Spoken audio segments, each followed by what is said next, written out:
Am I setting myself up for failure? I'm not sure. Hi and welcome to my little corner of the internet. My name is Angie. I have a very rare 3-day weekend this weekend, and I thought what better way than doing a 24-hour readathon. We are going to break this into 2 or 3 parts. I'm hoping just to do 2 and then have the 3rd day for recovery. However, we'll see what happens. So my plan is to read 12 hours one day, 12 hours the next, but I will push it out to 3 if I need some extra hours because I do have some things to do tonight as well. This is so nerve-wracking. OMG. I will be mood reading for the full 24 hours because I do not want to burn myself out by reading something that I just don't feel like reading. But pretty much the books I am trying to choose between is my January TBR right here. And then right here I have library books.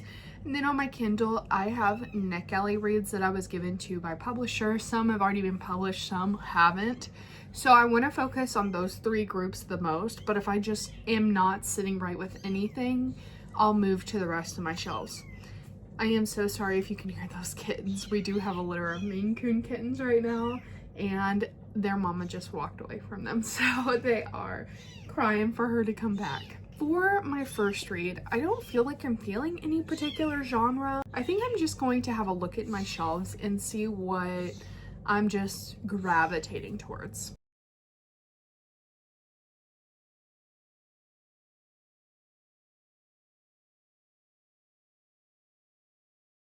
I think I'm going to go with one off of my January TBR, which is Hannah Tate Beyond Repair. This is by Laura Piper Lee. I am so sorry if you can hear them. They are so loud. But pretty much it's a new mom repairs her broken dreams in this hilarious rom-com that sparkles with intelligence, wit, and compassion.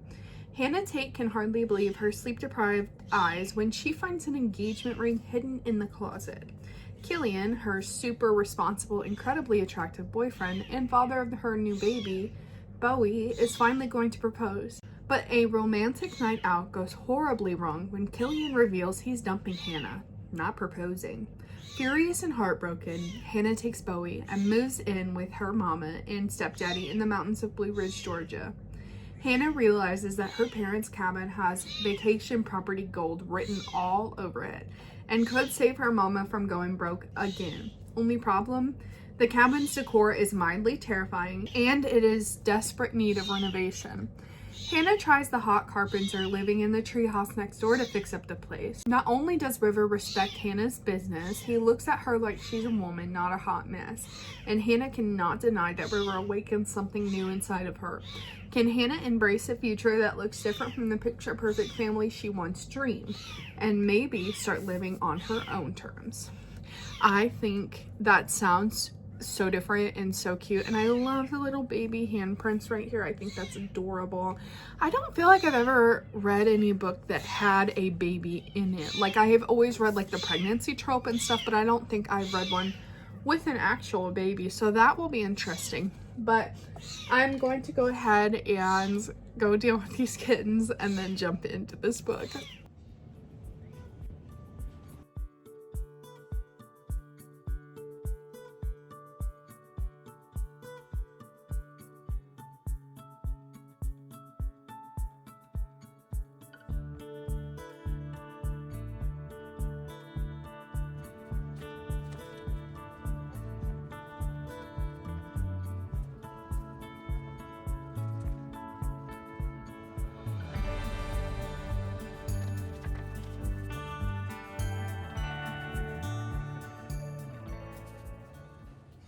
Why am I sitting outside in January?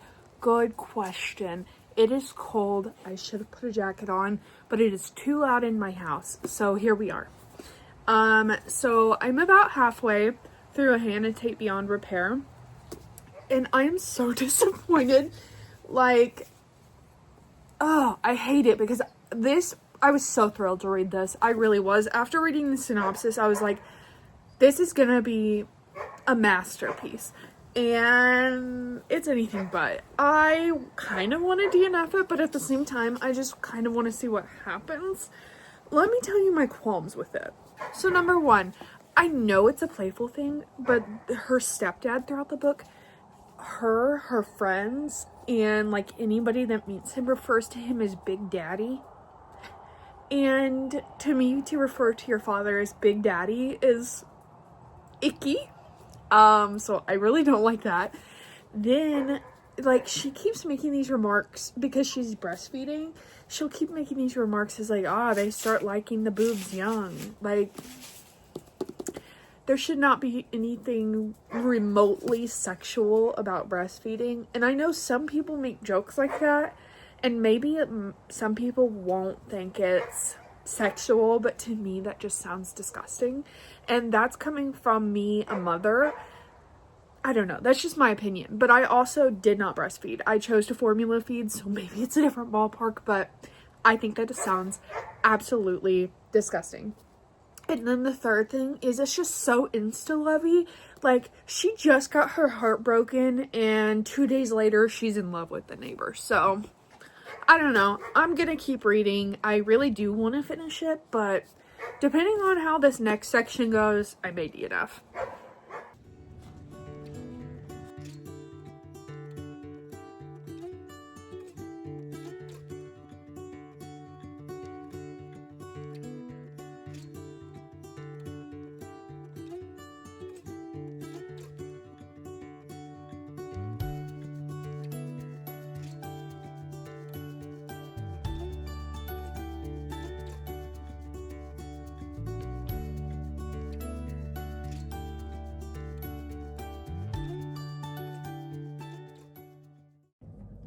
Same night, different shirt, but I have finished Hannah Tate Beyond Repair. Unfortunately, this will be getting a 1.5 star rating. I gave it the 0.5 because it wasn't the worst I've ever read, but it was pretty darn close to it. So with what I told you earlier, I just didn't feel connected to the love story.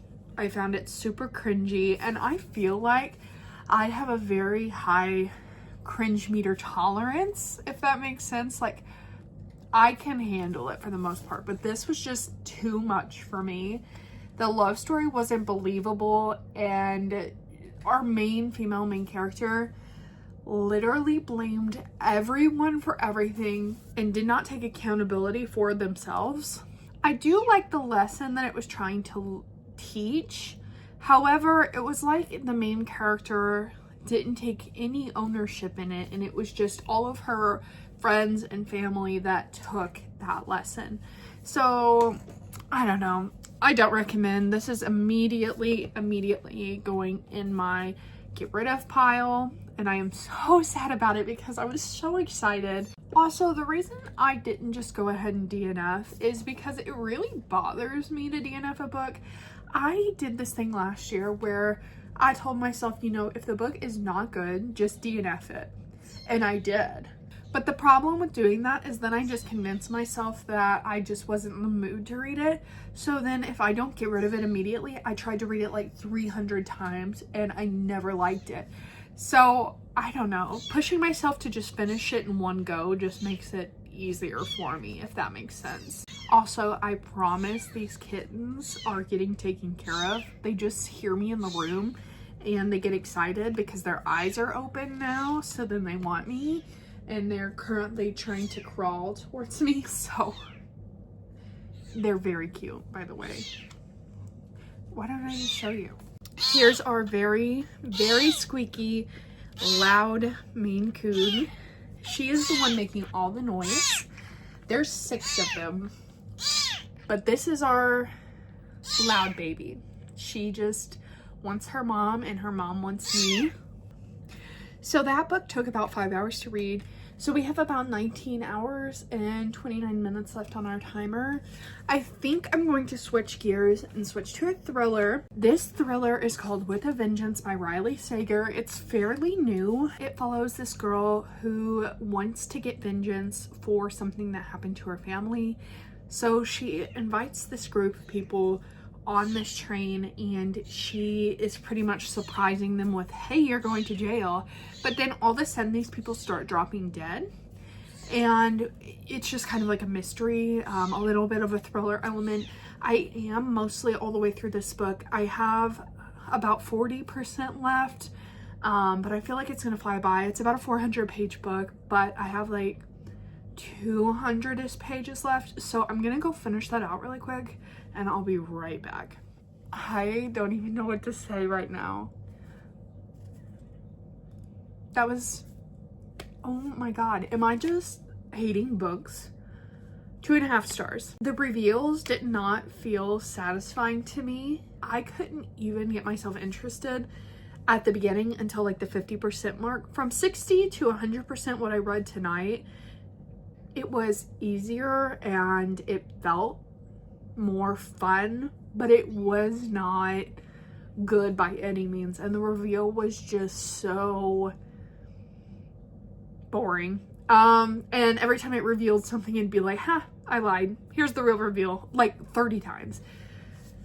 Oh, I have read 4 books in a row that have been anywhere from 1.5 to 2.5 stars. And here's the thing, I don't generally rate books low, like at all. I do not rate books low.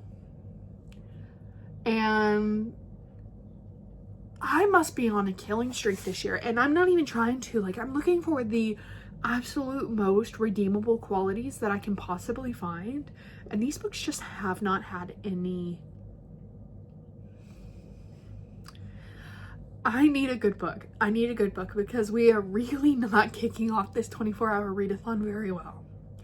I'm just glad that I am in the mood to read and I'm not feeling slumpish, because this could be very concerning if I was. And that took me only about an hour and a half, a little bit over that, to read. So we have like around 16-17 hours left on the timer. I do think that I am going to switch gears again, but I think I'm going to stay with the Kindle.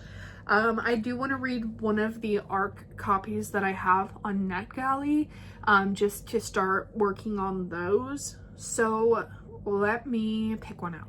Okay, so the book I'm going with is Silver and Blood, and it's by Jessie, and I'll just pop her last name up here on the screen. I'm not sure how to pronounce it, but it is expected to publish January 26th of this year, so it's coming up very, very soon, or sorry, January 27th. So it's coming up extremely soon. And it says, on a deadly mission to kill the mythical beast that has been haunting her woods, a desperate mage finds her fate intertwined with a handsome and powerful man who saves her. There's something in the woods. Untrained and barely armed, Rayla reluctantly agrees to enter the forest and kill the deadly beast that has been attacking her fellow villagers, as she's the only mage available. Or so she thought. When one beast turns into 2, she fears her death at hand, but unexpected aid comes from a scarred, strikingly handsome man with a dangerous moonlight magic, which means a second chance at life, and an opportunity to learn more about her own fickle power. After being rescued and healed from the fight in the forest, Rayla awakens at a magical castle complete with a gorgeous library, a strange wolf, and a surly man who saves her life. Rayla soon learns that Garrick is not a mortal mage at all. He's a powerful Ethri sovereign who has been locked out of the kingdom in Lohka, Lohka. These are hard words. Fantasy words are always hard. I make them up in my head sometimes, so please do not judge. Who has been locked out of his kingdom for nearly a century, and his powers are weakening. Trapped in his castle and surrounded by the treacherous woods, the spark of attraction between Rayla and Garrick slowly ignites into fiery desire, but more that they discover about Rayla's magic, the more suspicious Garrick grows of her identity. Ooh. As they unravel the secrets connecting Rayla's past to Lohka, the tenuous thread of trust begins to fray, because Rayla's life, or her death, might be the key in regaining everything that Garrick has lost. It is 448 pages. So, a very thick book, and I'm interested. It sounds like a lot of other romantasy books, but like mixed together. I don't know, I'm interested. It only has 510 ratings so far, but the average rating is 3.92. So I'm hoping that I'm on the higher side of those ratings and not the lower side. It does make me nervous for a not yet published book to not have higher ratings, just because I feel like, and this is probably inaccurate, but I do feel like a lot of people lie on their ratings before a book is published because they feel bad. So for it to not be like 4 stars or higher, I don't know. I mean, it's close enough to 4 stars. It's literally 3.92. I think I'm just rambling to ramble. I don't know. I just hope I really like it. I've been in a fantasy kick. I love romantasy. I'm really excited. So yeah, I'm gonna jump into this one and we'll do an update shortly.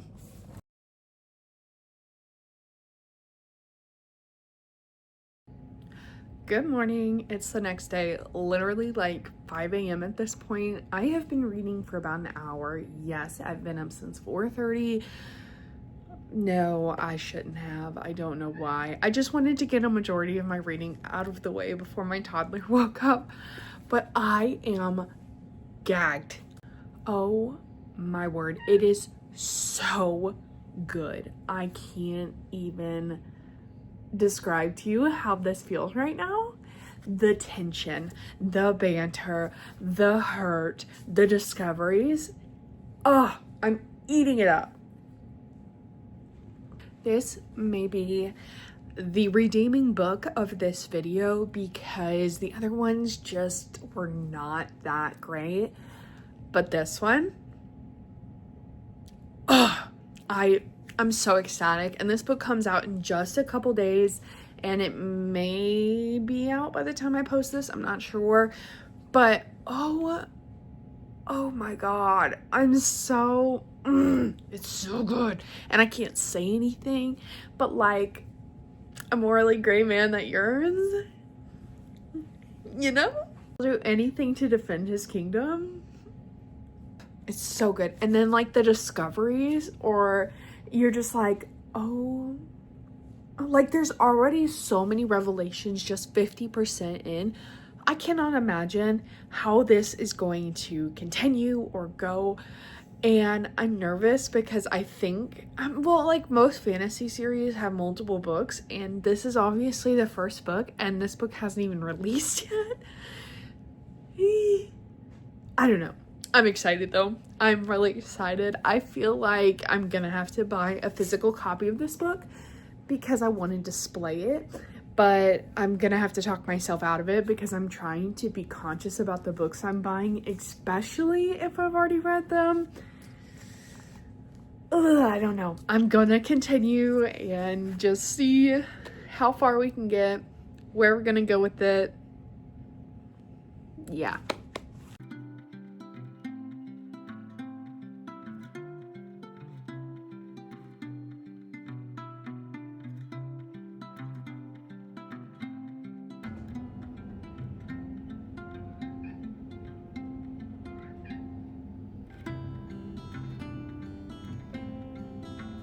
Oh, the revelation after I literally just filmed that clip about what's to come.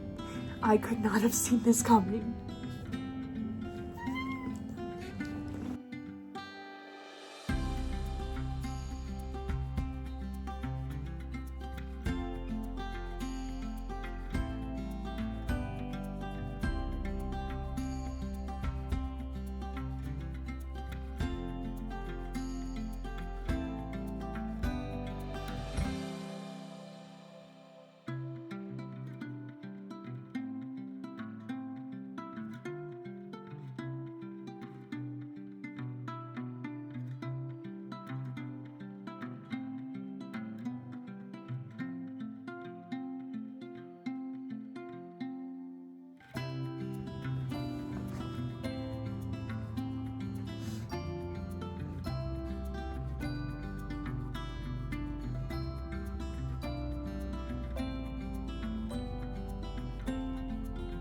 I have officially finished Silver and Blood, and I am giving it a 3.5 star. So the beginning was fantastic. The middle started slowing down a little bit, and towards the end it just felt like there was like a lot of filler. However, the story was still really, really done well.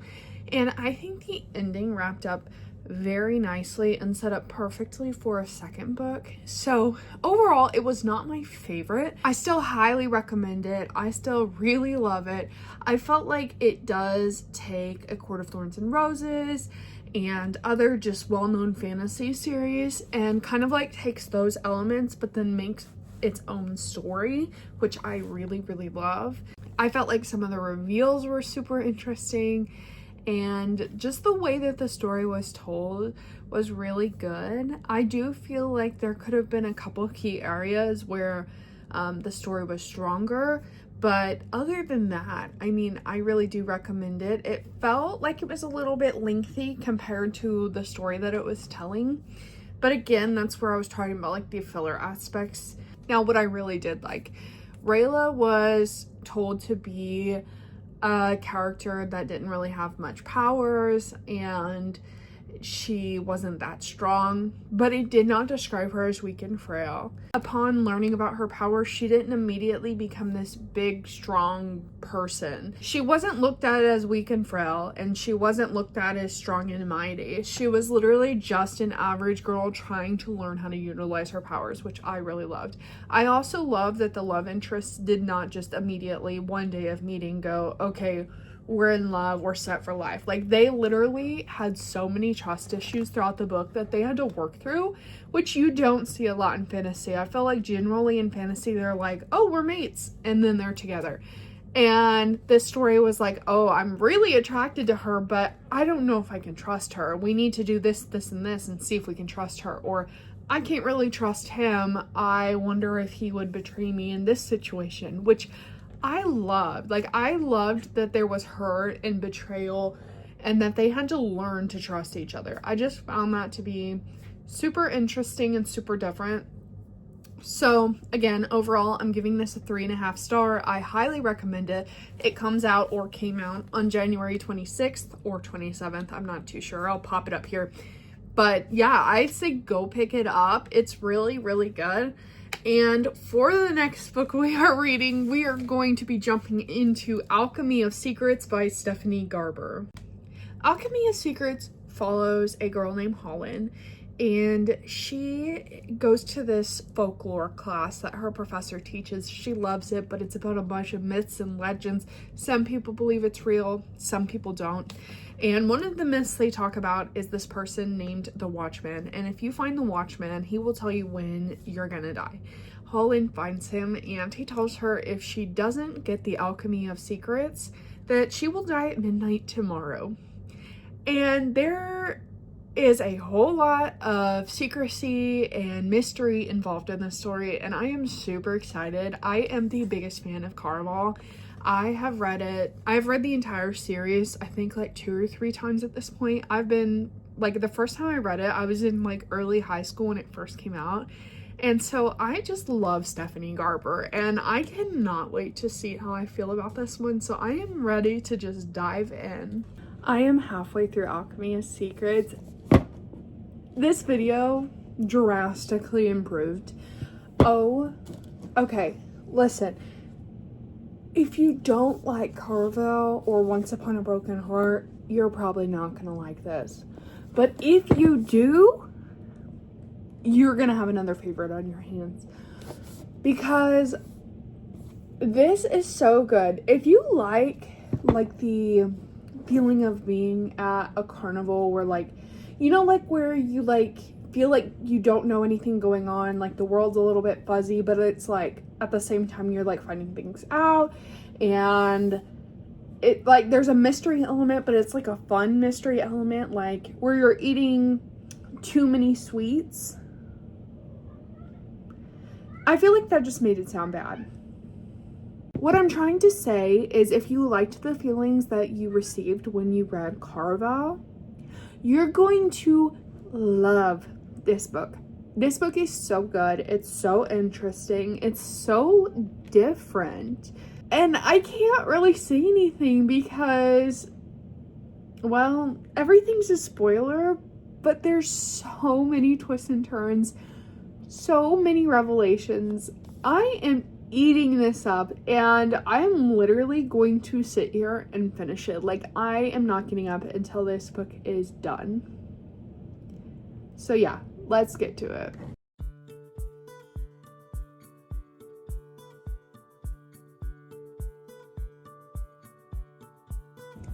Holland had told herself she'd only read a couple pages, but she couldn't stop. She was a child on a treasure hunt, a little girl who hadn't lost her dad, and a young woman who felt hope returning.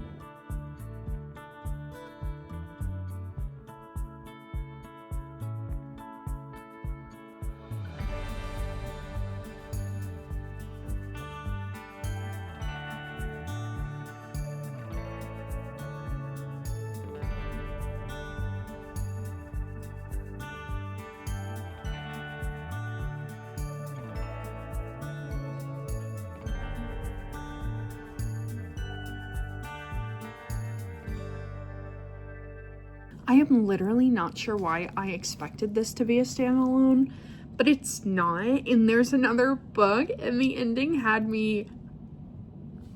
Okay. There's nothing I haven't said that I can really add to this other than, oh my word, I loved it. 4.5 star. I mean, I feel like there could have been a couple elements that needed to be changed, but overall, it was a really, really good story. And again, if you like Stephanie Garber's writing, you're gonna like this, at least in my opinion. I felt like there was just so many different things, and I just loved it. I feel like her books are so magical and whimsical, and yeah, this story's looking up. So I have read like 2 fantasy books in a row that have both been around 4 stars, 3.5, 4.5. So I think I'm gonna stick with this trend and jump into another fantasy type book, just because I feel like that's where my heart is lying right now. So let me go pick out one and I'll be right back. To be so frank with you, I feel like I'm dragging. I only have about 5 hours-ish left on the timer, but I am so ready to be done. Like, I know I've extended this to the span of like 2 to 3 days, but 24 hours and 3 days is a lot of time. And so I feel like I will be able to finish this in this amount of time. And this is We Who Will Die by Stasia Stark. I have heard nothing but good reviews. I have heard that there's like gladiator style fight scenes, but also vampires, and it's a romantasy. Like, sign me up, first and foremost. So yeah, let me read to you what this is about. Life in the Pearliest Thorn District is a constant battle for Arvel and her younger brothers, and the vampire standing on her doorstep is about to turn her world upside down. Faced with unthinkable choices, Arvel makes a magically binding vow to do the impossible: kill the Emperor, an ancient vampire created by the god Umbros. But first, she must enter the Sundering, an arena where only the fastest, strongest, and deadliest survive long enough to be selected for the Emperor's elite guard. She quickly draws the ire of Primus, the powerful figure charged with protecting the Emperor. But the vampire under the armor is the last person Arvel expects to encounter in the Emperor's court. With her brother's lives in the balance, Arvel has no choice but to ally with the man who once shattered her heart. And with the Emperor's sadistic son, Rorik, 2 vampires whose motives are impossible to pin down. Rorik holds the key to understanding the powers Arvel is developing, abilities that would put a price on her head if discovered by the Emperor. To survive the arena and complete her mission, Arvel must get to the bottom of conspiracy that will change everything she thought she knew about herself and the 2 vampires who are deeply entwined with her destiny. Okay. Like, this sounds so different. It sounds so good. I am so excited to read this. So let's go ahead and jump in because we are finishing this readathon today. Literally do not mind my TV, but I am like 60% of the way through We Who Will Die. I am loving it. I wouldn't say it's as enthralling or as amazing as I felt like Alchemy of Secrets was. But I also feel like, I'm like, does this even have a fair chance? Because this is my third fantasy romantasy in a row, and if I would have picked this up first, I feel like I would be liking it much more. However, it is still so good. It is still so entertaining, and like the mystery behind the different vampires. First off, second chance romance with a vampire? Excuse me. Like, and also like, maybe I'm reading into this wrong, but it kind of feels like a love triangle. I don't know, because obviously one is like very morally gray, and I don't know. It is so good though. It is so good. I just feel like there are some weak points within the story. The way it's wrote feels like it could have been done better, or like some parts of the story I feel like could have had some added elements, while other parts didn't need to be in there at all. But we're gonna continue. We're gonna see how I think of the end of this book. And again, there's only like 2.5 hours left on the timer, so I may have to go over that to finish the book. I know I have not moved locations. I just left my tripod in the same area, but the ending definitely went different than expected, and it definitely set up very, very well for a second book. I do think that the ending could have been stronger, but it was still really interesting and really entertaining. I feel like the chemistry between our main female character and one of the male characters isn't that strong. I don't know. I feel like there still may be a chance for a love triangle to happen in the second book. Maybe I'm reading into it wrong, but I think I would really love to see that element. And I love the second chance romance aspect. However, I feel like we should have seen their love story develop a little bit stronger in this book, just because, you know, it happened in the past. I know it happened in the past, but tell me why you fell in love or re-fall in love. Like, explain to me why I should be rooting for you. But he is overall a very nice guy, very sweet, but so is the other guy. I don't know, but I did like it. I think I'm gonna rate this one like a 3.5, 3.75 as well. And it did take me about an extra hour to finish this one, so I technically read about 25.5 hours. So in conclusion, I read these books and I have completed my 24-hour readathon. I am so ecstatic to be done. I definitely will be taking a break tomorrow and probably not reading at all. But I am super excited with the books that I completed, some new favorites, some books I know I need to unhaul now. If you stuck around to the end of this video, feel free to like, subscribe, click the bell icon, whatever these bottom icons say to do, please do it. It really would help my channel. And if you have any suggestions, any thoughts, feel free to drop them in the comments, and I hope you guys have a wonderful day.